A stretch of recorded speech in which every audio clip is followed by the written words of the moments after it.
Hello, good morning class. कैसे हैं आप सब? उम्मीद है आप बहुत अच्छे होंगे और अपने लाइफ में मजे काट रहे होंगे। तो आइए आज हम लोग अपने यूट्यूब चैनल साइंस लवर्स पे आज से हम लोग क्लास 11th के केमिस्ट्री को स्टार्ट करते हैं। ठीक है। और पर डे हम लोग केमिस्ट्री को पढ़ेंगे, topic by topic. Her topic को हम लोग कवर करेंगे और जितना हो सके मतलब हम लोग न्यूमेरिकल करेंगे। तो आइए हम लोग अपने यूट्यूब चैनल पे आज से हम लोग केमिस्ट्री को स्टार्ट करते हैं। सबसे पहले देखिए, क्लास 11th के केमिस्ट्री में सबसे पहला चैप्टर जो है आपको मोल कंसेप्ट पढ़ना है, और दूसरा एटॉमिक स्ट्रक्चर, उसके बाद केमिकल बॉन्डिंग और अदर टॉपिक है जिसको हम लोग वन बाय वन सभी को कवर करेंगे। ठीक।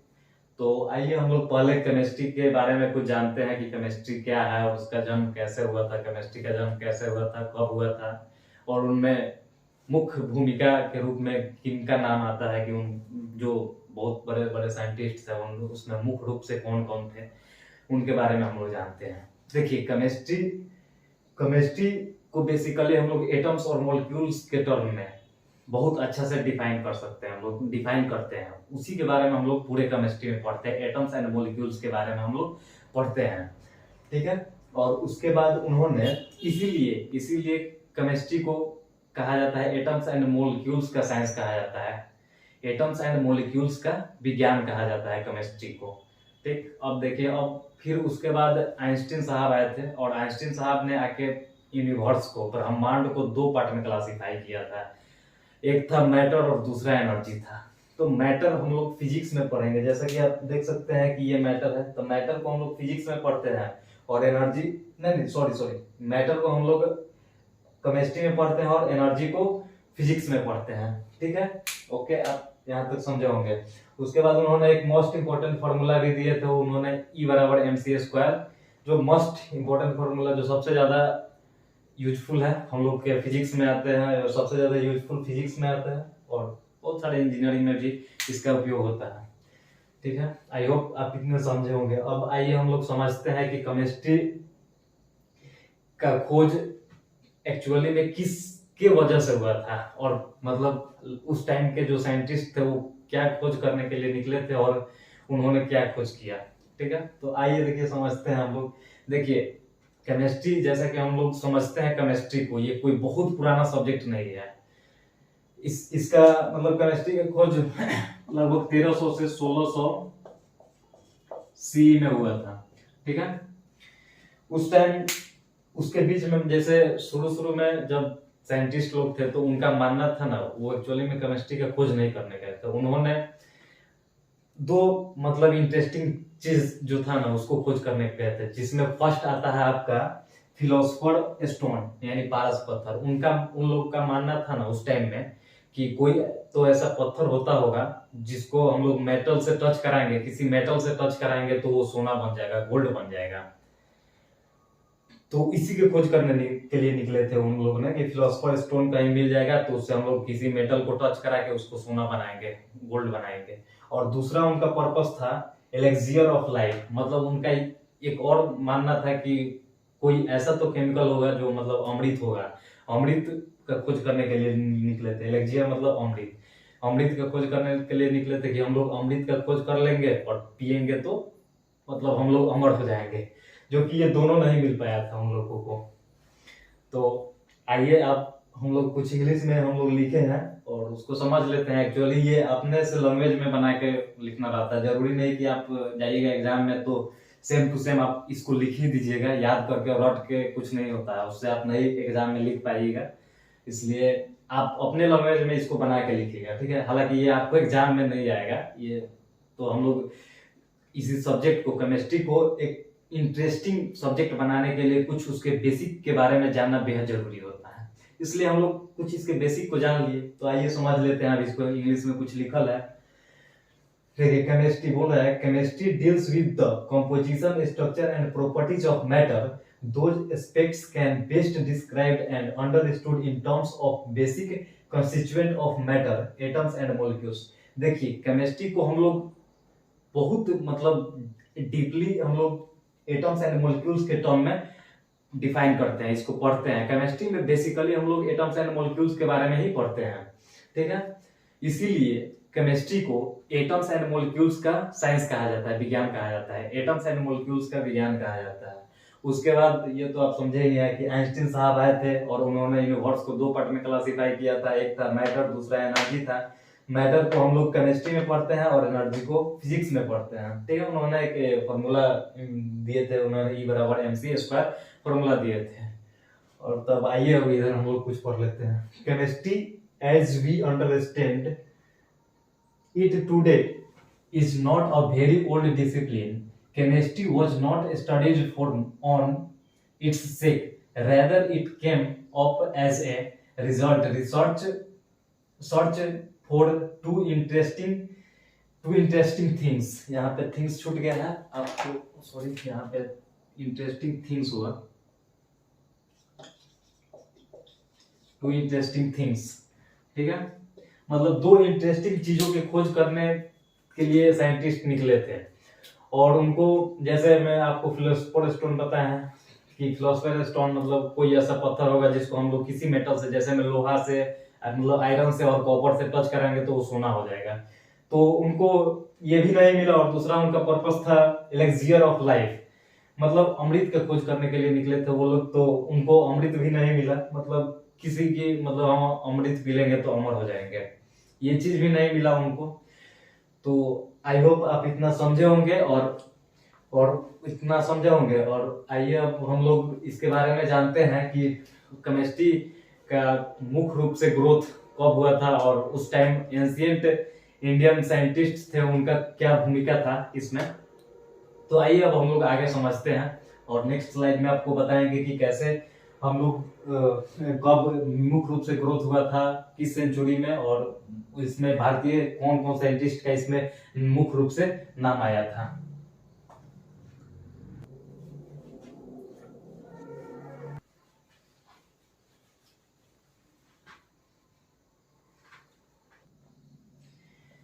तो आइए दोस्तों, अब हम लोग समझते हैं कि केमिस्ट्री के ग्रोथ में, केमिस्ट्री के डेवलपमेंट में इंडियन साइंटिस्ट का क्या योगदान रहा है। ठीक है, तो देखिए, जो एंशिएंट इंडिया, जो एंशिएंट प्राचीन काल के जो हम लोग के भारतीय साइंटिस्ट थे, उनका भी केमिस्ट्री के डेवलपमेंट में बहुत बड़ा योगदान रहा है। ठीक, जिसमें हम लोग एक नाम आता है नागार्जुना, NAGURJUNA,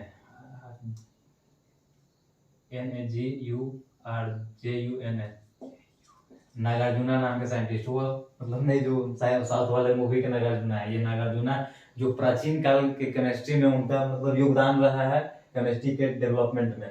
ठीक है, तो और देखिए, हाँ, और सबसे बड़ी बात है कि जिस टाइम प्राचीन काल के लोग थे, उस टाइम जब केमिस्ट्री का ग्रोथ हो रहा था, तो उस टाइम भी हम लोग के जो भारतीय साइंटिस्ट थे, उनको ऑलरेडी मतलब बहुत सारे साइंटिफिक घटना जो हुआ था उनके बारे में पता था, और बहुत सारे केमिकल्स के बारे में उन लोग को ऑलरेडी पता था। और इस नॉलेज को, केमिकल नॉलेज को, उन्होंने अपने लाइफ में बहुत सारे यूज भी किए थे उन्होंने। और सबसे बड़ा एक इंटरेस्टिंग बात ये भी है कि हम लोग केमिस्ट्री को पहले एल्केमी एंड इलेक्ट्रोकेमिस्ट्री के नाम से जानते हैं। कब? जब 1300 से 1600 सीई में। ठीक है, पहले हम लोग केमिस्ट्री को केमिस्ट्री नहीं, एल्केमी एंड इलेक्ट्रोकेमिस्ट्री के नाम से जानते थे। ठीक है, बाद में इसका नाम केमिस्ट्री पड़ा। जब 18th सेंचुरी में आए तो हम लोग केमिस्ट्री को मॉडर्न केमिस्ट्री के रूप में बहुत, मतलब केमिस्ट्री बहुत मुख्य रूप से डेवलप हुआ था 18th सेंचुरी में, जब मतलब बहुत सारे पुराने पहले से पारंपरिक ट्रेडिशन जो चलते आ रहा था केमिस्ट्री में, कि कुछ उन लोग के पास, यूरोपियंस के पास कुछ केमिकल्स के खोज किए थे और बहुत ज्यादा ग्रोथ नहीं हुआ था उस टाइम केमिस्ट्री का। तो उसके बाद जब कुछ अरब के साइंटिस्ट लोग पहुंचे यूरोप में जाकर उन्होंने बहुत सारे केमिस्ट्री के डेवलपमेंट में बहुत बड़ा अपना योगदान दिया और एक केमिस्ट्री का बहुत बड़ा उन्होंने आकार दिया। उसके बाद केमिस्ट्री का मुख्य रूप से मतलब वही डेवलपमेंट 18th सेंचुरी में हुआ था। तो इसमें बहुत बड़ा योगदान अरब के साइंटिस्ट का था, जो यूरोप में जाकर केमिस्ट्री को बहुत बड़ा एक आकार और शेप के रूप में इसको दिए। ठीक है, उसके बाद हम लोग कुछ एग्जाम्पल भी समझेंगे, और तो एग्जाम्पल बाद में समझते हैं। उसके पहले आपको कुछ इंग्लिश में ये कुछ लिखा होगा जिसको समझ लेते हैं। तो देखिए, पढ़ते हैं हम लोग क्या है। People in ancient India already had the knowledge of many scientific phenomena much before the advent of modern science. They applied that the knowledge in various walks of life. देखिए जैसे कि हम लोग समझे हैं कि एंशियंट इंडिया के जो साइंटिस्ट थे हम लोग का, उन लोग को ऑलरेडी कुछ केमिस्ट्री के बारे में, कुछ साइंटिफिक फेनोमेनन के बारे में पता था उनको, और उन्होंने अपने लाइफ में इसका यूज भी बहुत सारे किए थे। ठीक, तो यही बात है कि हम लोग का, और उसमें एक नागार्जुना नाम के साइंटिस्ट जो इंडियन थे, उनका भी उन्होंने बहुत सारे इसमें योगदान दिए थे। और उसके बाद हम लोग ये भी जान चुके हैं कि केमिस्ट्री को हम लोग पहले एल्केमी एंड इलेक्ट्रोकेमिस्ट्री के नाम से जानते थे। जब 1300 से 1600 सीई में हम लोग ना पहले केमिस्ट्री को एल्केमी एंड इलेक्ट्रोकेमिस्ट्री के नाम से जानते थे।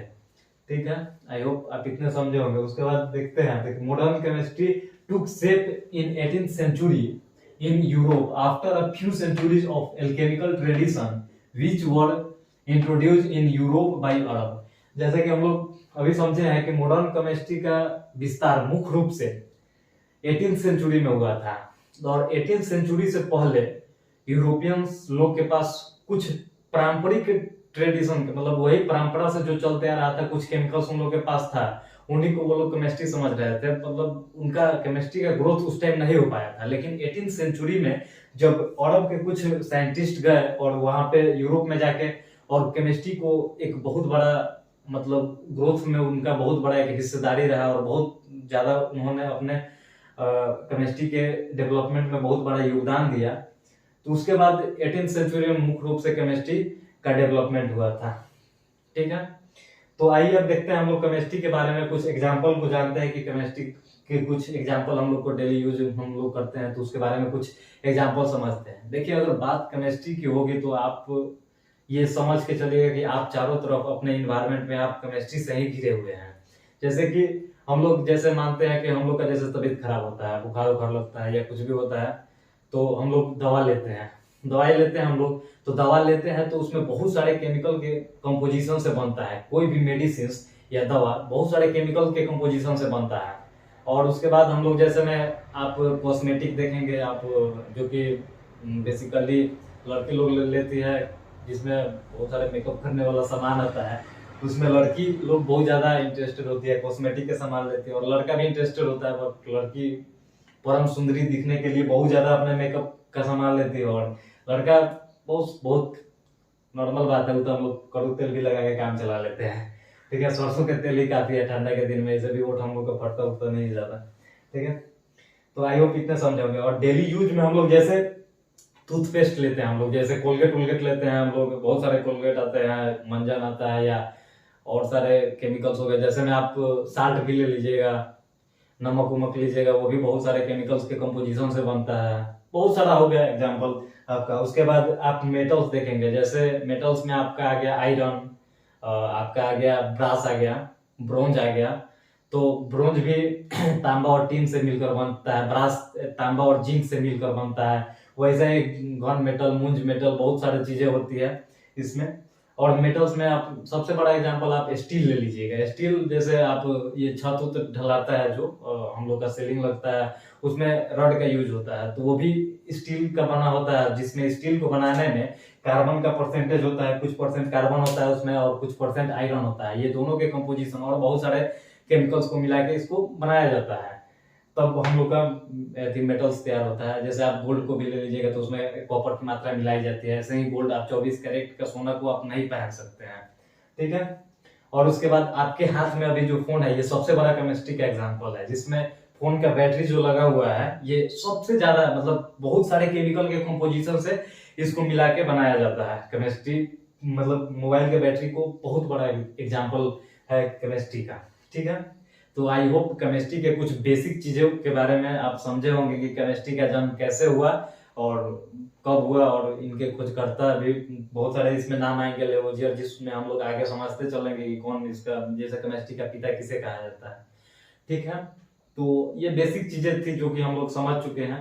अब हम लोग कल से हम लोग स्टार्ट करेंगे केमिस्ट्री में मैटर क्या होता है, what is matter and properties of matter पढ़ेंगे। उसके बाद हम लोग कुछ बेसिक चीजें हम लोग जैसे फिजिकल केमिस्ट्री पढ़ेंगे, मोल कंसेप्ट या एटॉमिक स्ट्रक्चर, बहुत सारे, तो उसमें न्यूमेरिकल्स हम लोग बहुत सारा न्यूमेरिकल्स करेंगे।